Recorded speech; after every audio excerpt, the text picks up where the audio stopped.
Thank the Force. It's Thursday night. Star Wars News at Live Time is here. My name is Tyler, joined as always by Tom. And tonight we have a very special topic on hand. We're going to be talking about Maul's best moments. Tom and I are each, we can go back and forth for a while, talk about what we think, the best moments of Darth Maul's, Star Wars career are. And I'm excited to explore that. I jotted down like 15, 16 like different moments or scenes. And of course, because it's Maul, so many of them are dual based because of course they are. So very excited to dive into that with you, Tom. But Tom, off the top of your head, do you remember the first time you saw Darth Maul? Was it an action figure at a store? Was it the trailer?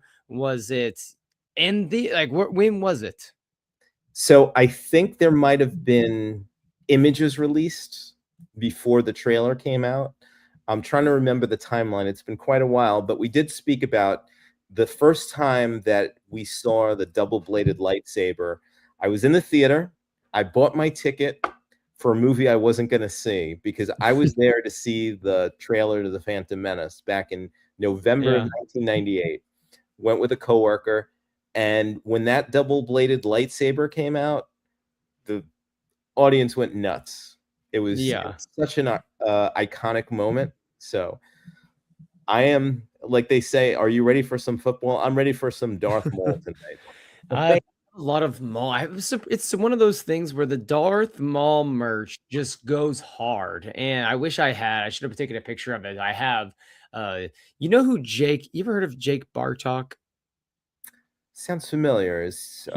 He's like an artist. He does a lot of like Star Wars art, things like that. I have a few of his pieces, and he has one Maul versus Ahsoka like Clone Wars piece that is it's like right above me right now, so I can look on it for inspiration every time I'm needing a Darth Maul moment this evening. But I feel like Darth Maul merch is the merch that just always goes hard. Like it just looks awesome. It's the coolest. If you're having something Darth Maul related, someone's going to comment, "Oh, that's cool." Whether it's the pop figures, the shirts, like the artwork that I'm showing here, there's so many cool Phantom Menace like posters with Darth Maul on them. It is he's always a fan favorite, which is why it was not a surprise when the Bad Batch is ended and they're trying to figure out what the next animation thing is going to be. It was no surprise to any of us at Celebration when they revealed that there was going to be Maul Shadow Lord and he was going to get his own series. I don't think anyone was shocked on that one. That was a slam dunk win. Oh yeah, most definitely. I mean, it's the character that we've seen die a couple of times already, but we still want like 5 times. I feel like we still want more. Always. So this is actually a fun Darth Maul question. He's in Star Wars a lot more than you think when you think about like the Clone Wars, but he's also not in Star Wars very much. And let's have this discussion now before he gets his own show. Is there another character in Star Wars that how do I say this? Is there another character in Star Wars that just maximizes their screen time more than like Maul does? You know what I mean?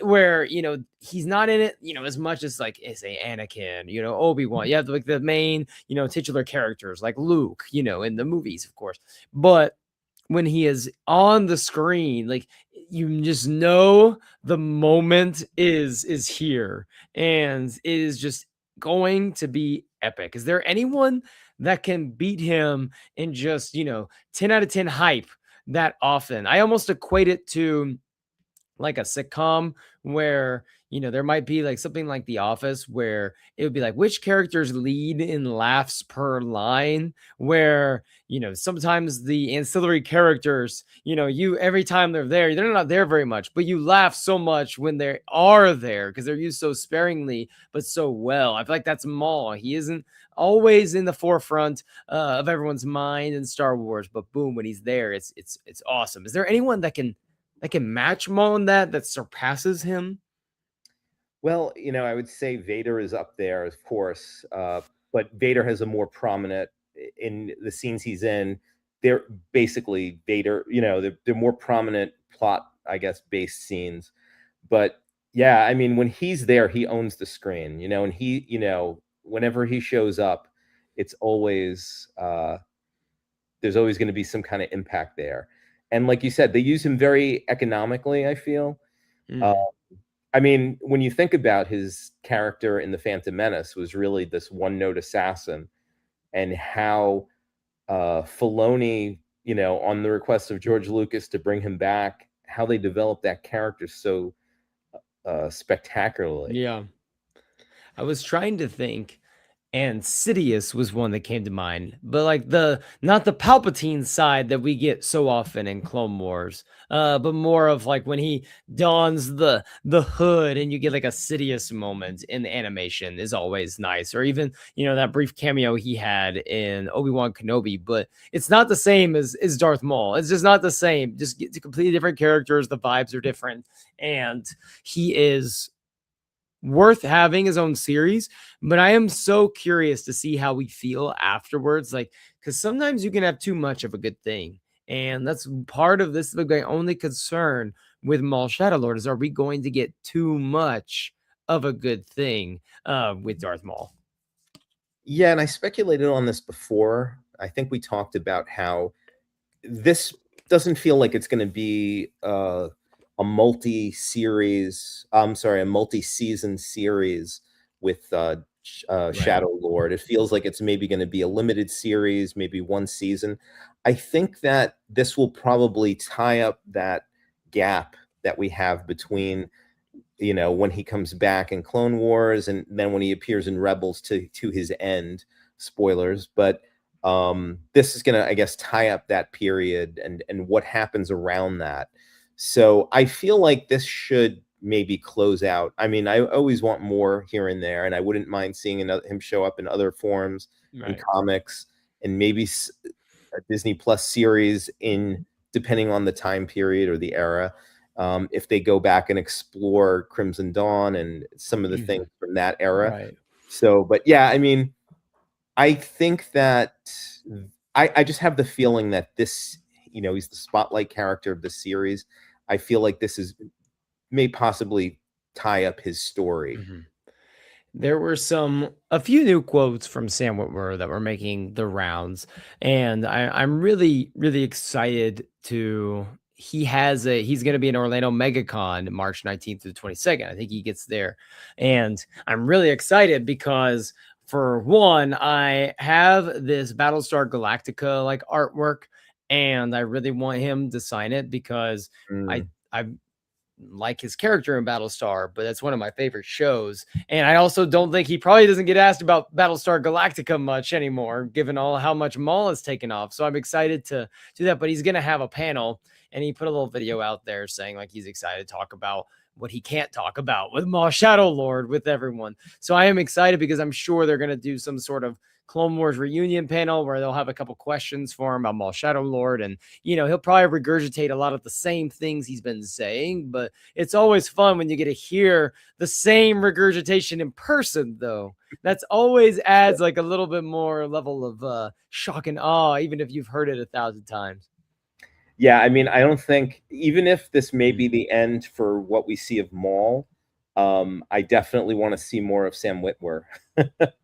I think right. he's a real asset to the franchise. He is incredible, like what he's able to do. A couple Yeah. comments here. Thanks for hopping in the Hey chat, guys. everybody. Appreciate it. RG says that he forgot that was so big back then that he had the double bladed Yeah, lightsaber. that was never seen before. That Hmm. was really Hmm. a shocking moment in that trailer.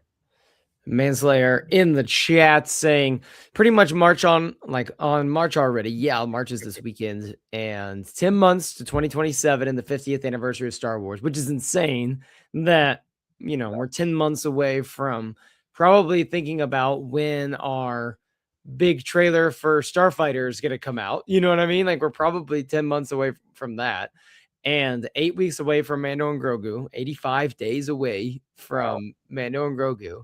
and then we have a month until Maul Shadow Lord, and presumably what we believe is we're probably 6, 7, 8 months away from Ahsoka season 2 is what I still choose to believe. Forgetting about that.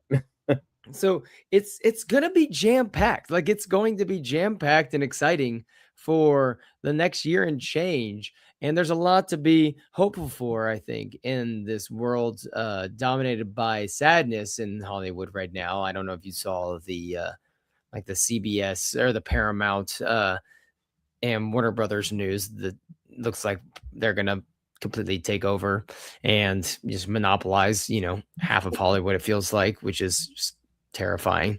But we have Star Wars to look forward to, Tom. We have Star Wars to look forward to. Manslayer says pre-Phantom Menace is a rich field to explore with Maul. Maybe I would be there for that.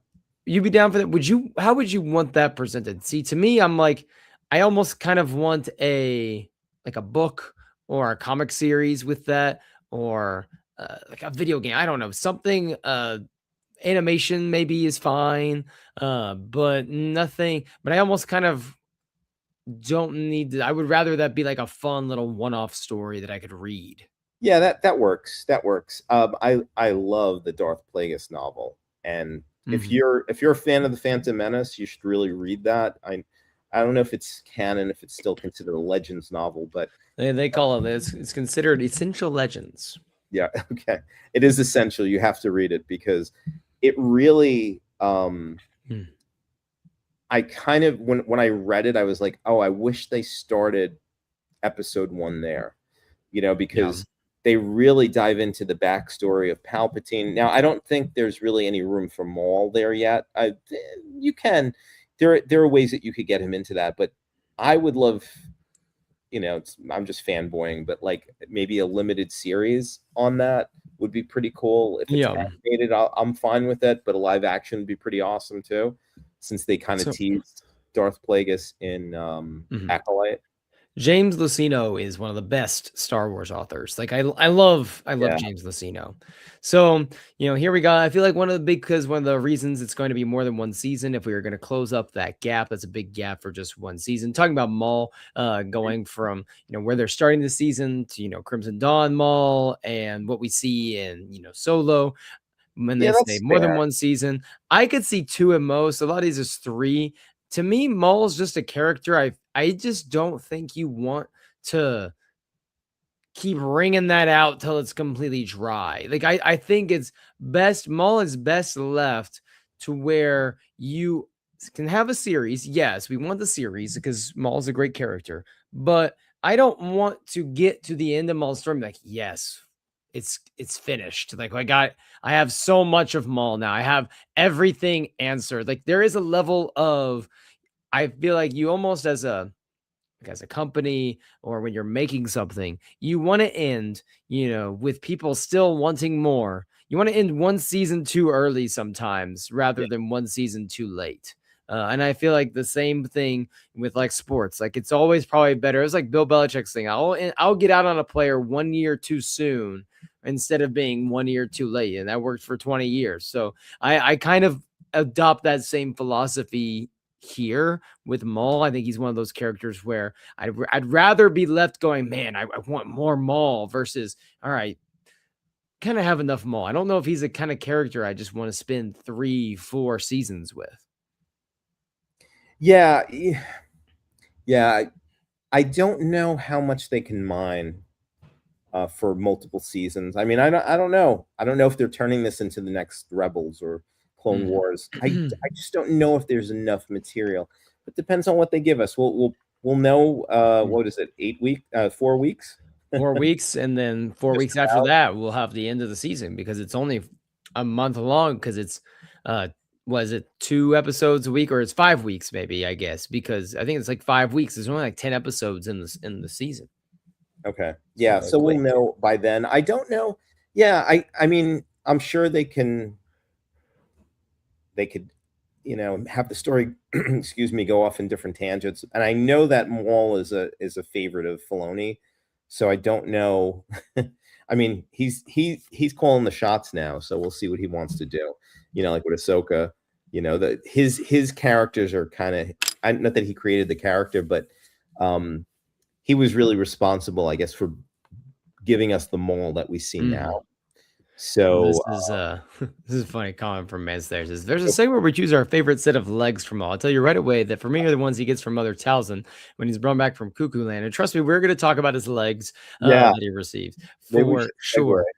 But great segue. Let's go ahead and get into it. Maul's best moments. So what it's going to look like here is that I'm going to give you the first pick, Tom, and we're going to go back and forth and give our rankings from best to wherever we end up tonight, for Maul's best, moments. And, this can be however you want to interpret it. It could be an extended scene from Maul. It could be an entire episode. It could be a single line. It could be just a single look. Whatever you want to determine. There are no rules here other than, Maul has to be kind of like the main character, or at least a major part of what's happening around him. So obviously, like Duel of the Fates, Phantom Menace would count because it's a very Maul-centric moment. So I will give you the first pick in this Maul best moments ranking. What do you think is the number one moment? Oh, geez. For our good Dark Lord of the Sith turned, removed from the Sith, exiled. I don't know if I can come up with a. I wrote down. You have to. That's your job right now. You got number one. All right. If I had to come up with one, I have 6 awesome ones, but if I have to come up with one that I think is just so poetic and beautiful, is the death of Maul at the hands of Obi-Wan. He's ready to go. I knew that one would be coming up. Yeah, I mean, this one is just pitch perfect. There's nothing, it's just so, when you first see it, you're like, wow, that was it. But it is so calculated. There's I think Filoni or Sam Witwer had a video on YouTube when they actually talked about each thing that's happening in this scene. I've seen the Witwer one. I'm sure Filoni has one too, but I love the Witwer one. The Witwer one is probably the one I'm thinking of when they talk about just their fighting stance, how he goes to his early, you see Obi-Wan there with his early, like when he was young, and then you just see his wisdom. He goes to Qui-Gon's stance, and then he goes to the Obi-Wan that we know as the one in A New Hope.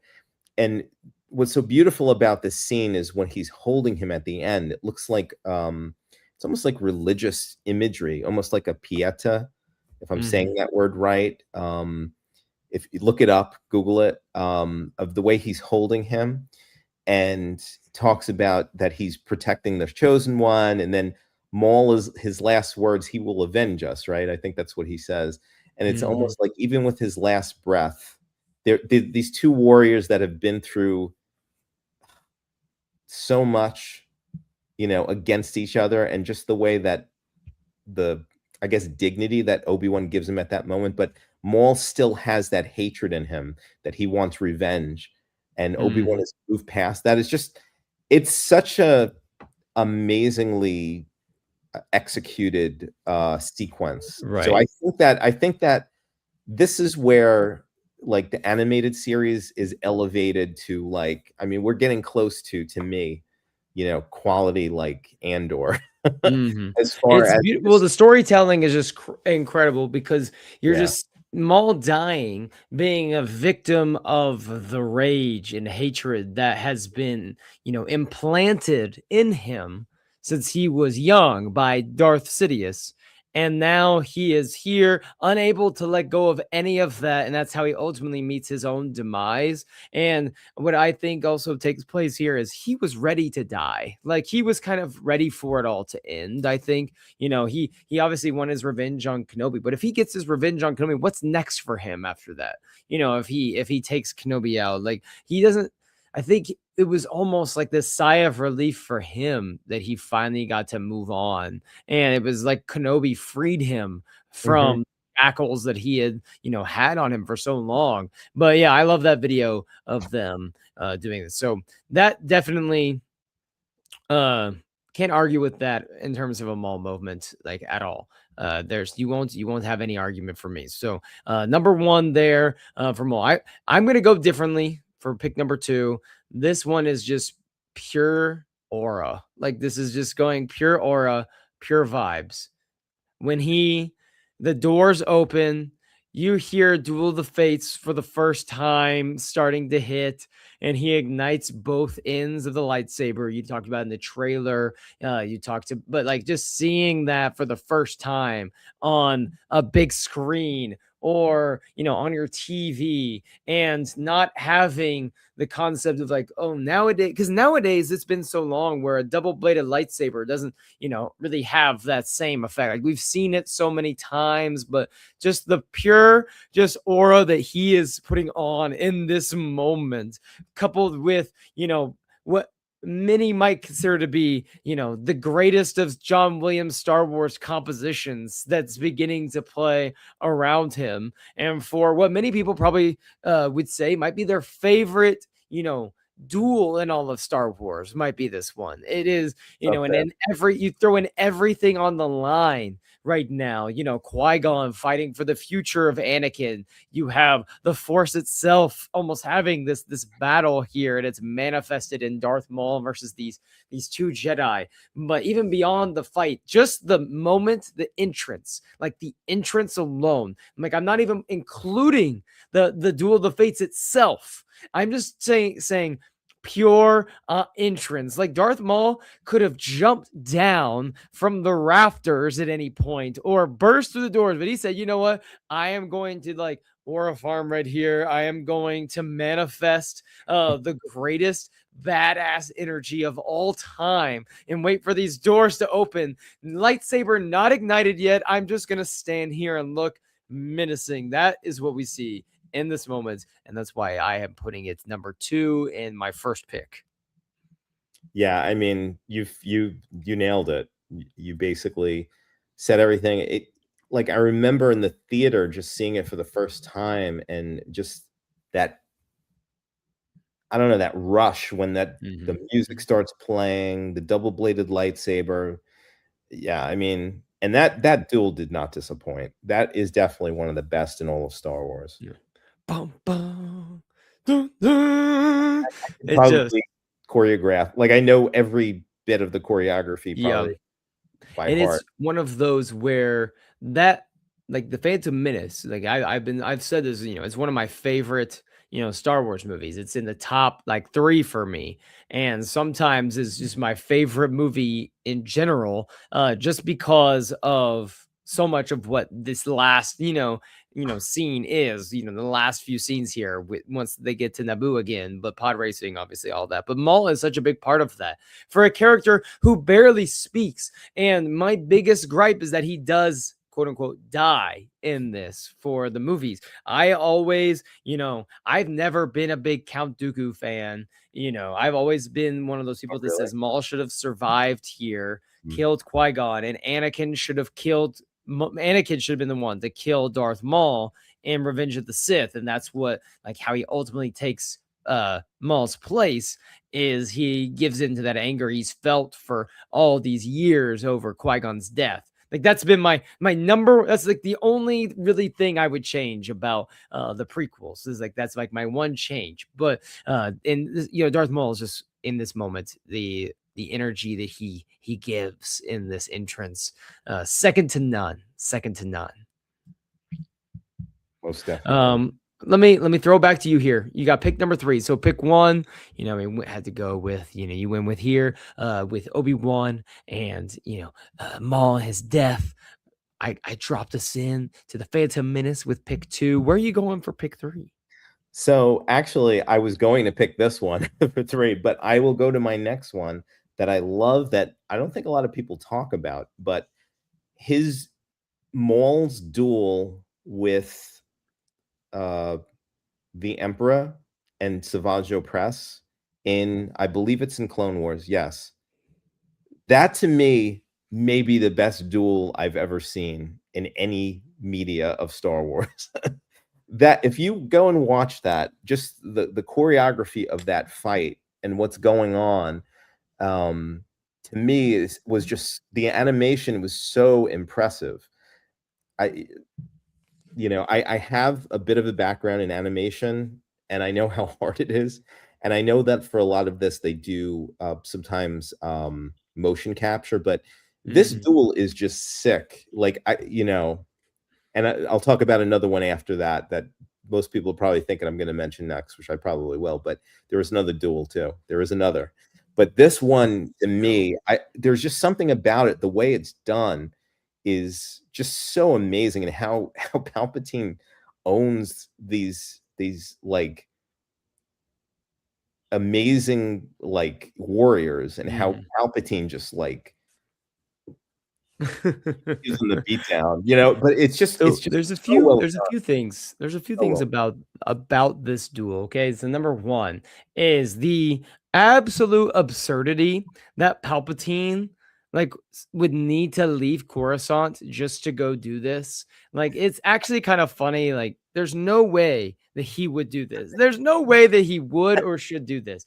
And the The weird absurdity thing that is, he just has a second lightsaber just lying around to go do this. It's so absurd, but it is so freaking incredible that you just overlook all the absurdity because it is so magnificent to watch Palpatine just laughing his way through this. It gives the impression that he is so sick and tired of just playing in the background for a moment. He just wanted to get the toys out.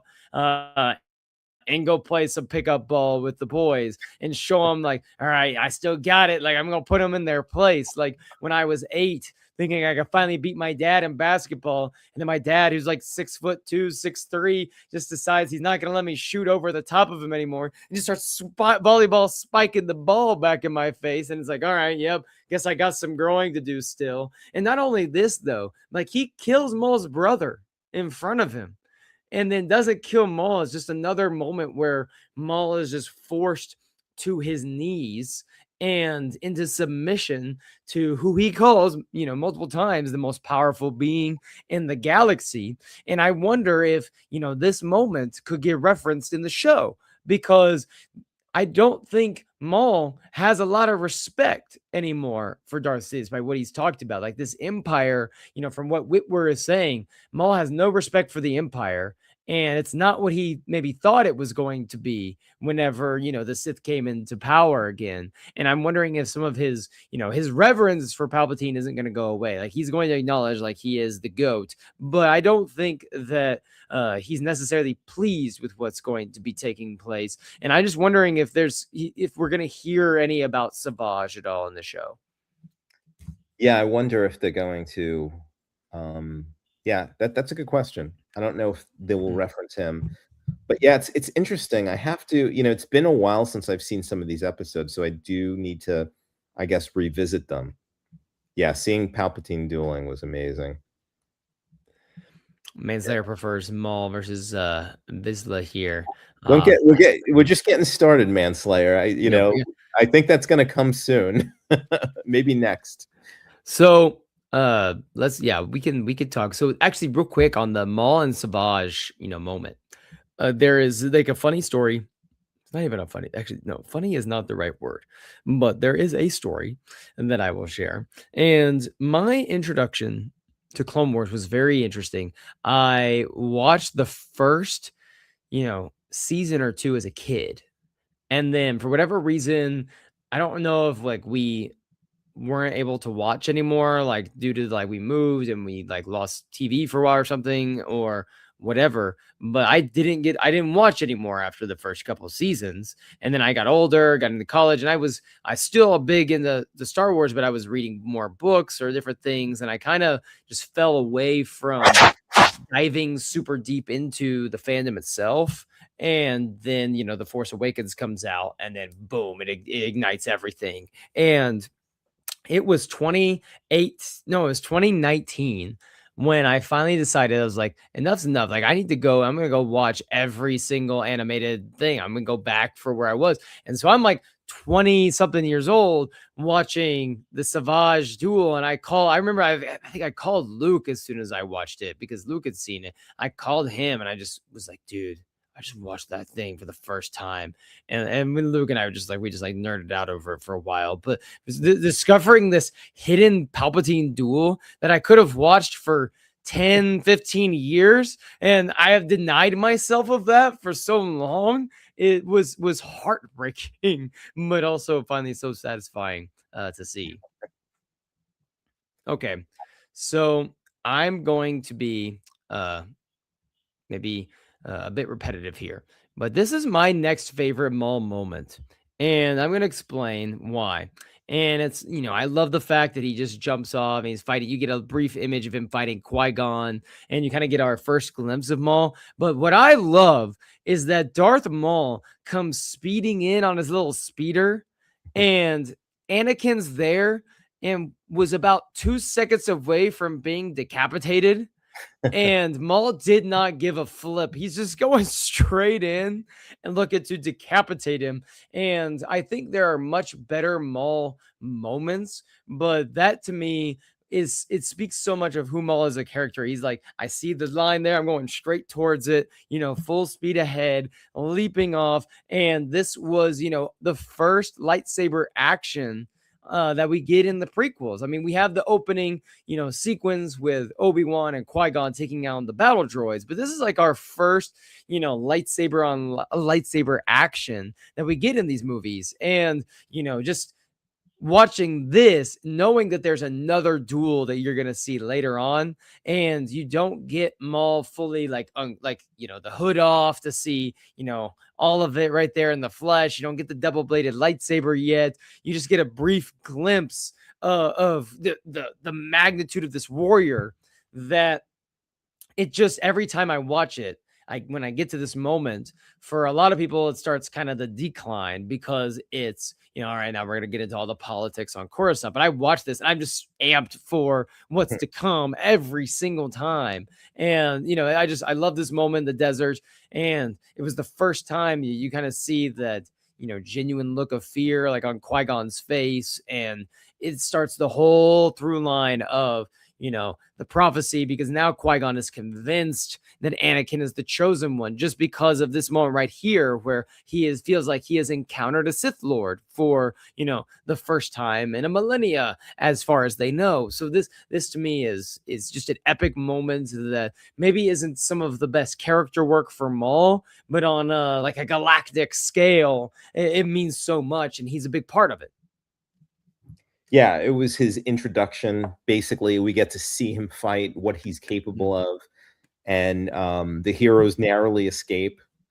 It was another again. You got to give it to that to what's his name, Nick Gillard, I guess, who was the prequel, I guess stunt coordinator, or like he taught all the fight choreography, or he designed and mapped out all of these duels.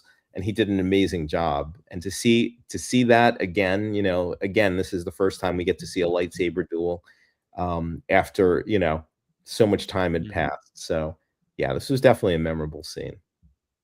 Where are you going for the next pick, sir? Okay, I had two that I didn't know which one I would do next, but I think I'm gonna go with Manslayer's pick of when Maul gets the Darksaber. That was just such an amazing scene. And of course, then and I think there's one shot in it that I just love when he finally picks up the Darksaber. If that scene, he's kind of like holding it right up to his face, and it like the blade ignites, and then he kills Paz Vizsla, and I'm sorry, Pre Vizsla, and yeah, it was just such a powerful scene, and Bo-Katan is there watching, and all the, I guess, they have to flee because now Maul is in control of Mandalore. It was just, it was amazing, but like also just to see that fight with I'm trying to remember if we've seen any of the duels before this with the Darksaber, but that was just really epic. And and what I love about this season of Clone Wars is that you just see Maul's rise, and how I think there's one scene, and I'm going to piggyback with this, but where I think it was in the trailer too, where he talks about that he's going for his revenge, and I'm going to basically, I'm paraphrasing, but wipe out like that pretender Dooku, and all our enemies will fall, or something along those lines. It was just so powerful, and you get to see really, you're really thankful that they brought him back, because you get to see what he's doing and how he's, in Star Wars. I don't want to say up to this point, but a lot of times it was good versus evil, and Maul is just this force of nature that's there, that he's he's just foiling both the good guys and the bad guys, and it's pretty amazing. But yeah, this fight was a blast to watch. And you throw in how there is a level of honor that Maul has in this weird twisted way in this fight, where he doesn't call upon the Force and start throwing Pre Vizsla around. He almost honors the Mandalorian tradition of, I'm going to fight you one warrior to another, and we're gonna let the best one win. And I really enjoyed how Pre Vizsla's story ends as well here, and how Bo-Katan, she turns away and refuses to accept it, which leads a whole new line of storytelling for her. This episode's a through line for a lot of that. And, this is some great Maul work here. This is the first time I might push back. I don't think I'm as high on this one as you and Manslayer are in the chat here. Manslayer is, but, you cannot deny that this one is a great Maul moment for sure. Anyway, so I'm gonna move on here. I have two that I am wrestling with, and it's like really hard for me to choose between them. But I think ultimately I have to go with this one. Let me put it on. And this is Maul getting reborn with the Night Sisters, and them almost like putting him back together, giving him his new legs, getting the little spider legs off of him. And I'm going to say, I'm not going to encapsulate this, not just this moment, but this whole time, where from when Savage first finds Maul, and he's just going crazy. Like, that you're like, is he there anymore? And he grabs Savage. He's just like, revenge. I must have revenge.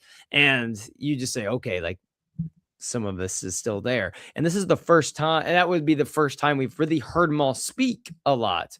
And the first time we really heard Sam Witwer, as Maul, because, in Phantom Menace, he doesn't talk a whole lot. And then here we are with him just going on this tirade, and we move forward, and he gets reborn in this moment. And at the end of this episode is when, he gets his lightsaber from Savage and ignites it. And it starts this whole path. And this was where, Clone Wars, I felt, went from really good to, oh my goodness, what is possible in this show? Because now they just started bringing in all of these other elements. Like, you have the Clone Wars themselves going on. You have the battles between that Palpatine is, trying to fight on both sides here. You have Anakin's struggle. You have Anakin and Padme things going on. And then this just unlocks even more with that Obi-Wan Satine arc. You're bringing back the real nostalgia vibes of the Phantom Menace. You're incorporating the start of a journey with Maul that we're still on today. Like, this was just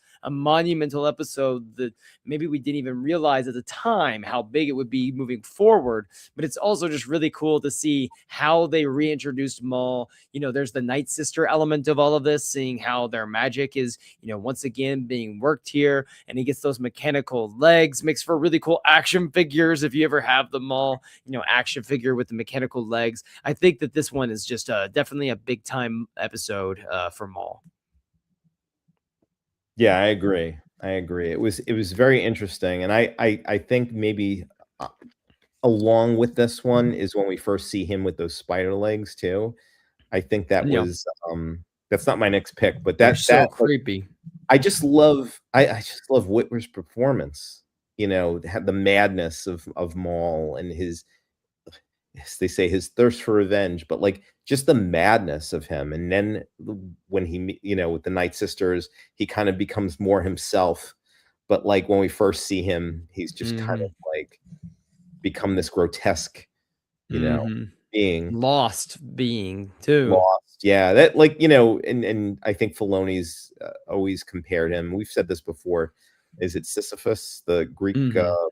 from Greek mythology, of just trying to lift that boulder up that hill and it Gonna keeps push falling. that one up there, always trying to. Forever. That's Maul, you know, he's a tragic character. So, but I do have another pick. Okay, what's the next one? This one was also beautifully animated, and the storytelling in it is so amazing. And I would say Maul's duel with Ahsoka. Okay. And I just, you know what I love about it? Well, first of all, I know that they brought Ray Park back and they did some motion capture to get that. Yeah. Oh, the animation here is just off the charts. And the way that they incorporated the mocap with the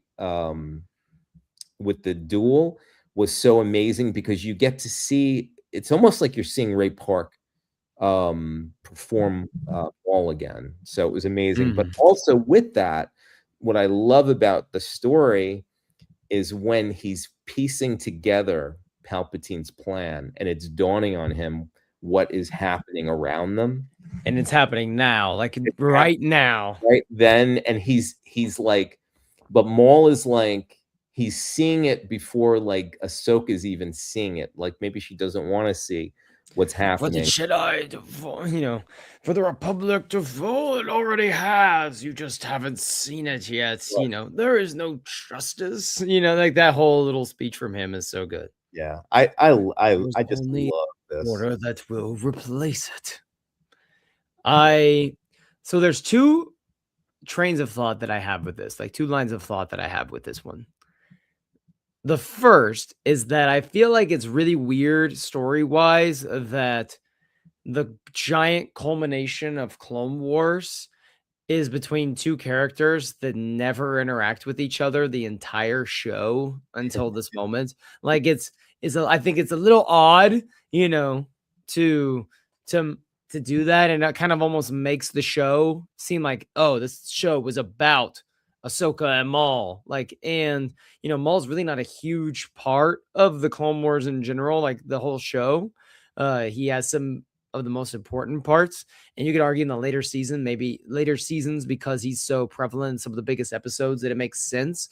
But then, and then Ahsoka being there, but on the flip side, all the main characters are spoken for the most part, and how their stories end. So, what we're going to do is we're going to bring in, the two biggest characters from the Clone Wars whose stories don't end immediately after. We have these clear endings like Maul's ending, of course, but it's a little different because we don't have a lot in between that. So it makes sense from that perspective, and it is just an epic duel. Like, I love watching the two of these go at it. And I love how when you watch it for the first time, that Ahsoka should not join Maul. Like, he's the bad guy.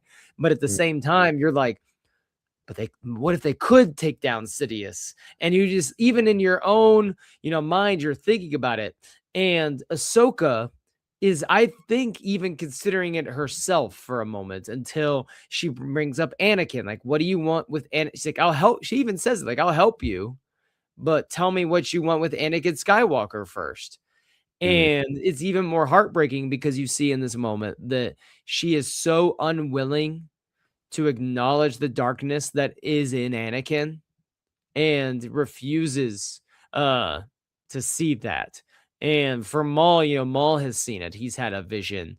He's seen it. He knows that he is a part of the plans. But I am beyond awed when I watch this for the first time and continue to see it. Just all of the careful, like, honestly, like, devotion to the craft that was put into making these, episodes, these episodes in particular are so special, because they really are, and they will stand the test of time, for forever, in terms of the Star Wars lore, in terms of animation feats, in terms of just impact on, the series as a whole. This is definitely worthy of being up there. And I chose this image too because I just love the shot of when the glass explodes and it shatters and is flying all around them.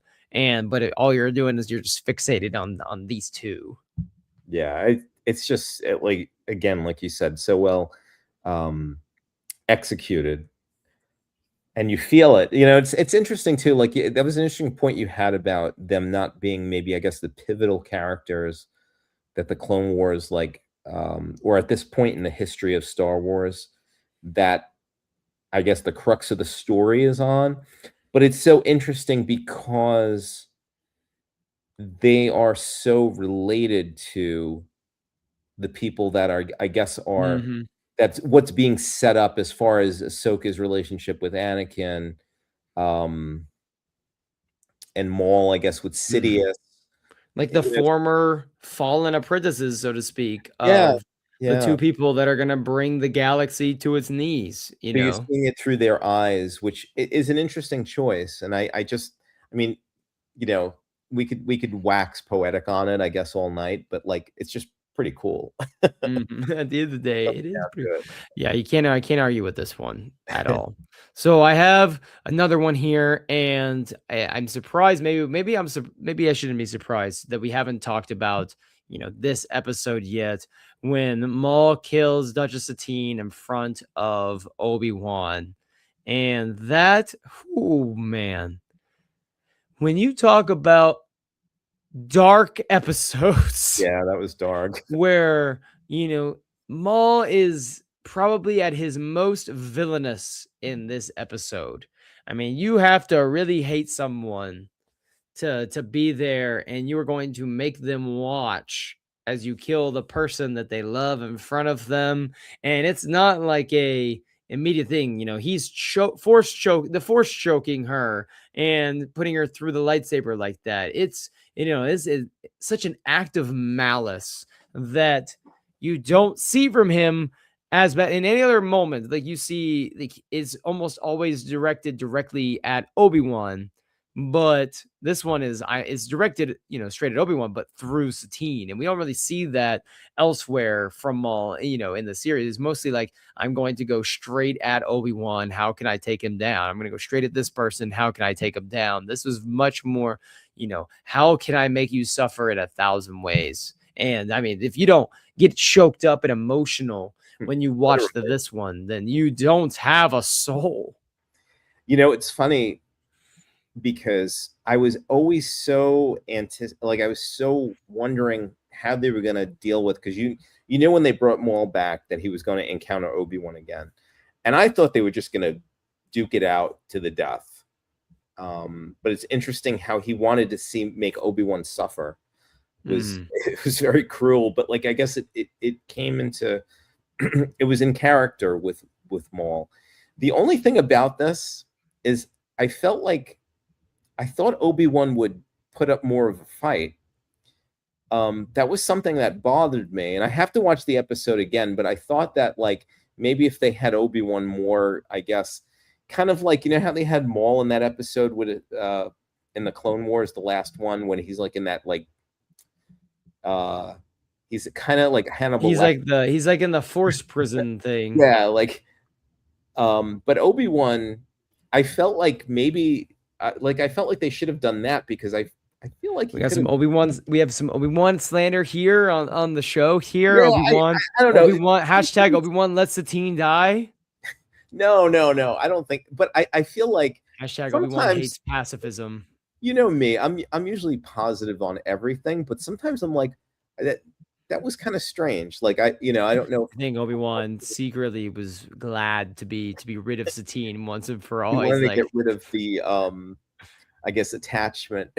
he took that attachment stuff way too seriously. He like orchestrated this whole thing with Maul. He said, I'm struggling with some attachment. I'm trying to set a good example for Anakin. What can we do here?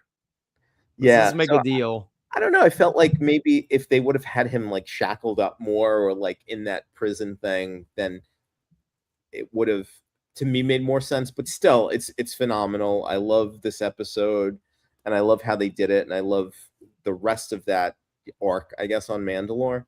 Mm-hmm. So yeah, it's just sometimes those things just pop out at me. I see it in everything of Star Wars. Yeah.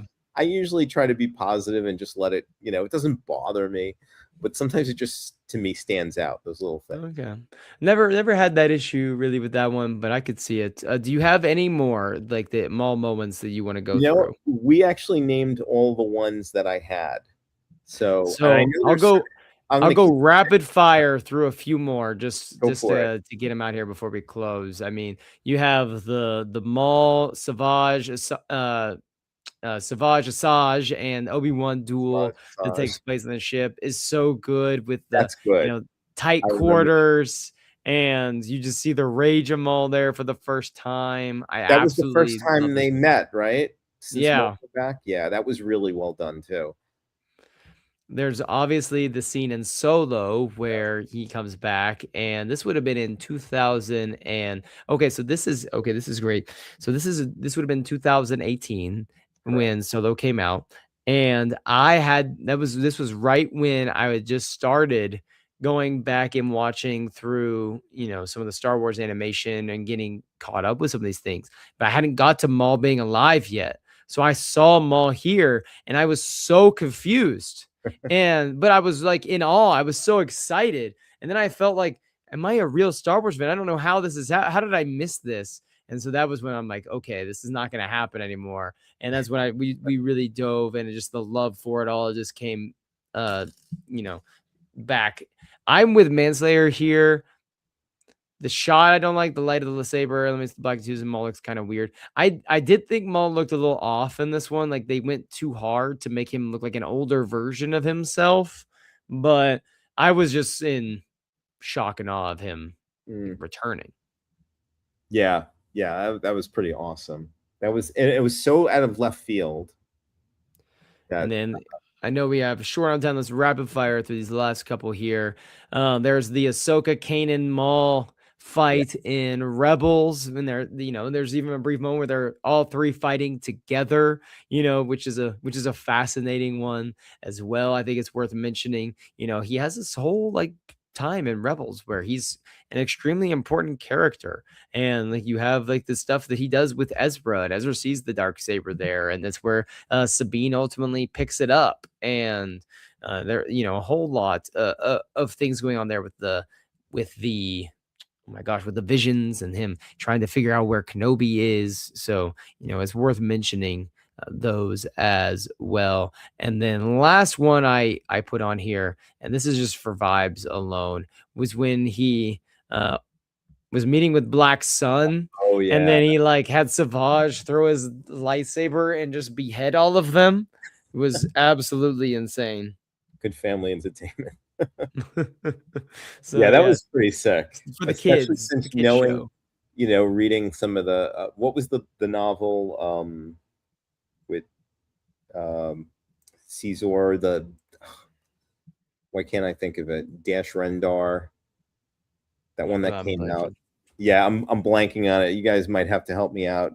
Prince Caesar, and anyway, but that character was from that, and to see them take those guys out was pretty awesome. Shadow of the Empire. Thank you, Manslayer. For some reason I blanked on it. Yeah, I mean, of course, and I add this with the death of Maul, but that whole episode, Twin Sons, was pretty phenomenal. And of course, the Kenobi. It's Kenobi. So good. My cats. So good. So yeah, there's our Maul rankings. It was a fun time, Tom, going through everything with Darth Maul this evening. And now we've come to our new segment we do. But it's what are we recommending out there in the world right now? Tom, we got 5 minutes here before we gotta go. Any recommendations for the people out there of what you are interested in, looking forward to diving deeper in anything in particular? That's a good question. For some reason, I was getting into the old Battlestar Galactica again. And I was watching a lot of clips from the show. This is the one from 78, 79. I remember seeing it as a kid, and it was satisfying that need when Star Wars was coming out. There was one movie every 3 years. And just looking back on, I was really impressed. I know a lot of the people that worked on Star Wars worked on some of the effects in the ships. I was really inspired by like what they did. We were talking about this. I was talking with some friends about some of the creativity in those days before. I'm a fan of visual effects, CG, and things like that. But back when resources were limited, for certain shots, and some of the creativity of these model makers from back then, and how great, like I was looking at the designs of like the ships, the Cylon Raiders, the Colonial Vipers, and I love the newer. It's not that new at this point, but the newer Battlestar Galactica as well. But I have a lot of nostalgia with the old one, so I've been checking that out. So I recommend you guys should check it out. I have one from the newer one. I have some artwork. I'll have to bring it out. I'll have to show you next week. So I'm gonna try to get Sam Witwer to sign it here in a few weeks. I'm excited. But no, Battlestar. Like I haven't seen the like OG like older battle one. I've seen the newer one that they made in the I guess almost like 20 years ago at this point, I guess. But I love that show. It's one of my favorite shows of all time. But for me, my recommendations right now, I will say this again: Survivor 50, greatest adventure show on television. The 3-hour premiere yesterday was just a fever dream. I couldn't believe what I was watching. I was in awe. It was amazing. I loved every second of it. And then, of course, I said this last time too, Night of the Seven Kingdoms. I need to watch the finale, but that is, there's two things that wrote me in. And like Star Wars, I always maintain this intense love for Star Wars all the time. But every time I see or read or, watch something that's like really good Star Wars, it gets a whole new side of me going. And the Game of Thrones, like Westeros stuff, anytime I see something really good from that universe, I'm just all the way back in, and I liked Night of the Seven Kingdoms. There's part of it. I just liked it much more than I've enjoyed like House of the Dragon. So I watching it has been really fun. So, those are my main recs right now. Basketball season, sadly ended a little sooner than I would have liked, which means that I'll also maybe have a little more time to dive into everything that I want to get into again to some degree now. So stay tuned, everyone, for some more Mandalorian replay episodes from Tom and I. We have a lot to cover in the next 85 days, but I have no doubts that we will get there. My fiance just finished watching the Ahsoka Tano episode, so she's almost done with season 2.